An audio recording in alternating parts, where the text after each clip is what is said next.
Welcome back to day 345 of our Bible reading plan. Today we will be reading Hebrews chapters 1 through 4. So let's dive into the Word of God.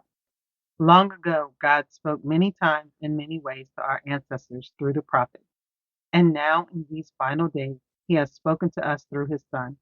God promised everything to the Son as an inheritance, and through the Son, He created the universe. The Son radiates God's own glory and expresses the very character of God, and He sustains everything by the mighty power of His command.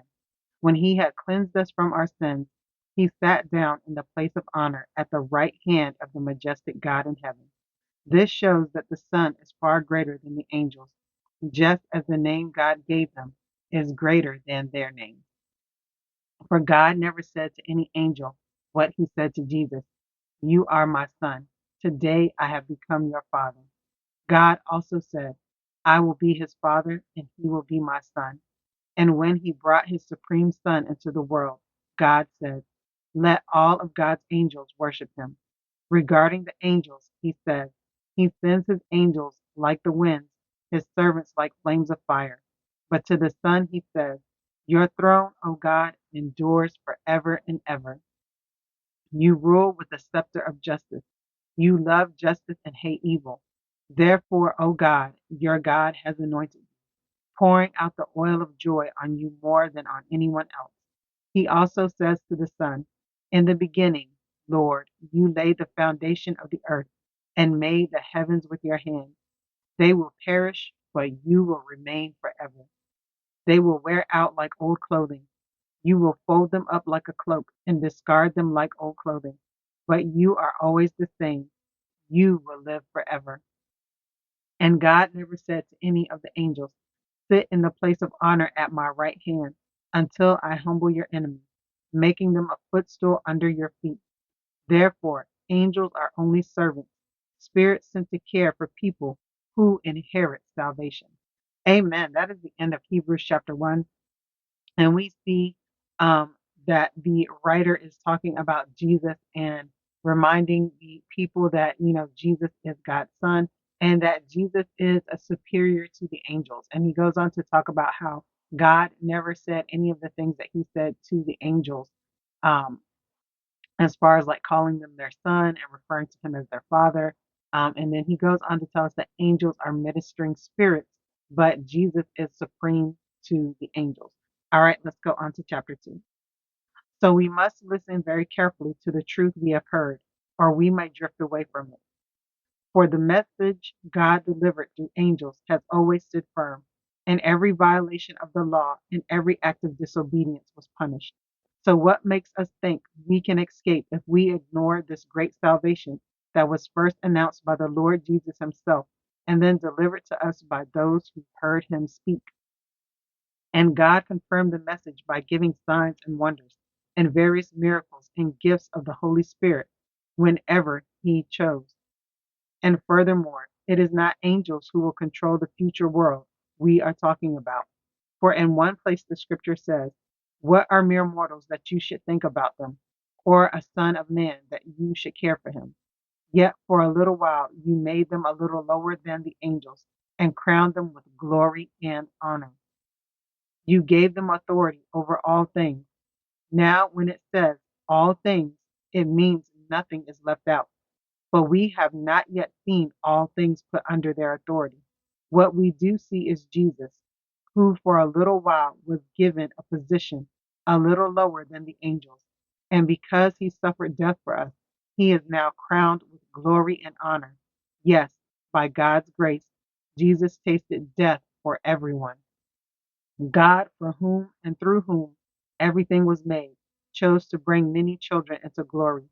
And it was only right that he should make Jesus, through his suffering, a perfect leader, fit to bring them into their salvation.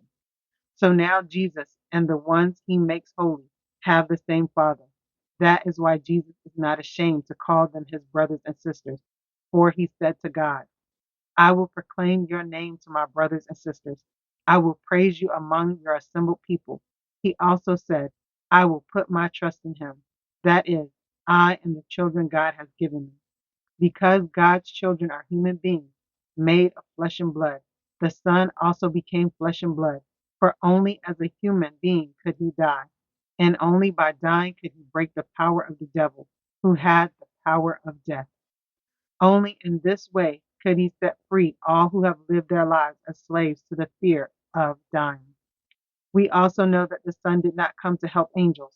He came to help the descendants of Abraham. Therefore, it was necessary for him to be made in every respect like us, his brothers and sisters, so that he could be our merciful and faithful high priest before God. Then he could offer a sacrifice that would take away the sins of the people.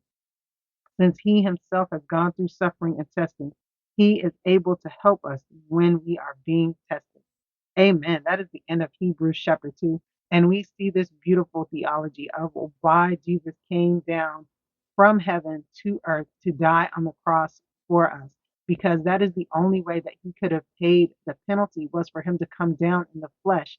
Because before that, he was with God and he was immortal. So the only way that he could pay the penalty for our sin and be our sacrifice was to take on human flesh and to suffer and die for our sake.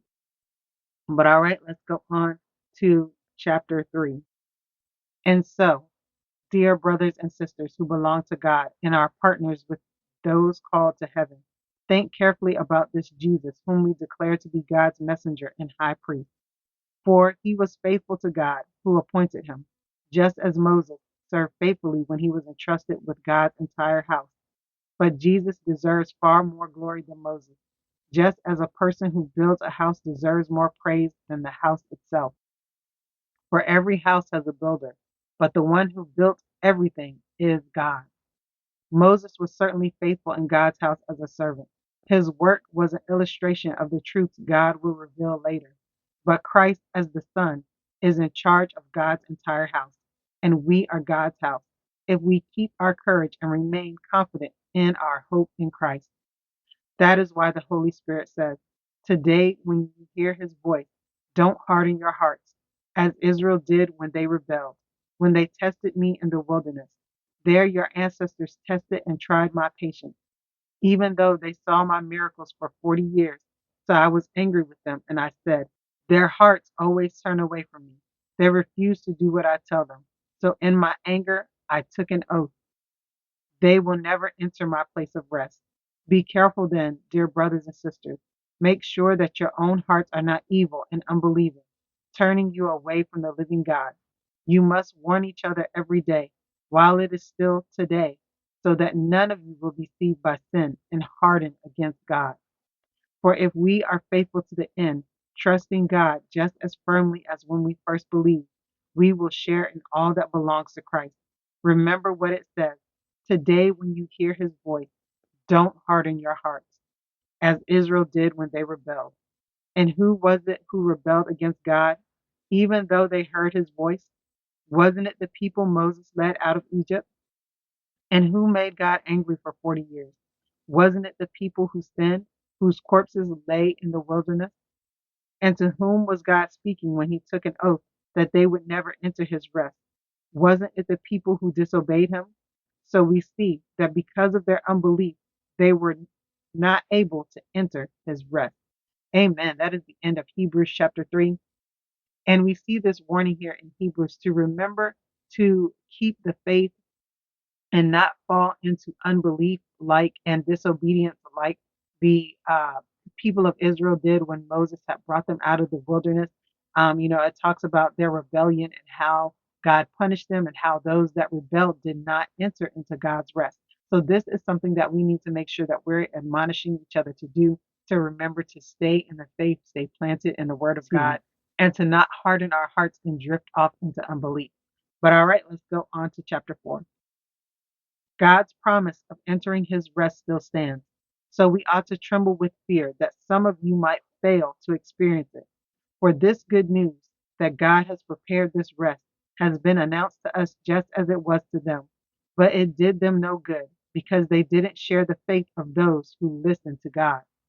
For only we who believe can enter his rest. As for the others, God said, in my anger I took an oath. They will never enter my place of rest.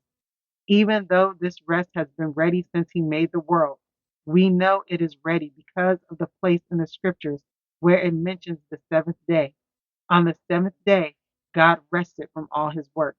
But in the other passages, God said, they will never enter my place of rest. So God's rest is there for people to enter.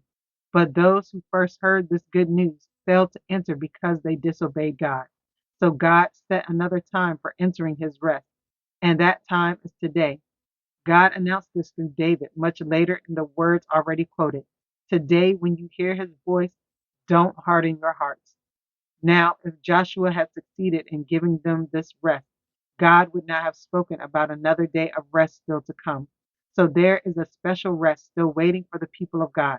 For all who have entered into God's rest have rested from their labors, just as God did after creating the world. So let us do our best to enter that rest. But if we disobey God, as the people of Israel did, we will fail. For the word of God is alive and powerful. It is sharper than the sharpest two-edged sword, cutting between soul and spirit, between joint and marrow. It exposes our innermost thoughts and desires. Nothing in all creation is hidden from God. Everything is naked and exposed before his eyes. And he is the one to whom we are accountable. So then, since we have a great high priest who has entered heaven, Jesus, the Son of God, let us hold firmly to what we believe. This high priest of ours understands our weaknesses, for he faced all of the same testings we do, yet he did not sin. So let us come boldly to the throne of our gracious God. There we will receive his mercy, and we will find grace to help us when we need it most. Amen. That is the end of Hebrews chapter 4. And we see a continuation of this theology about entering God's rest and making sure that we do not drift off into unbelief, because only those that believe and trust in God and obey God are going to enter into his place of rest that he has created for his people, for those that love him.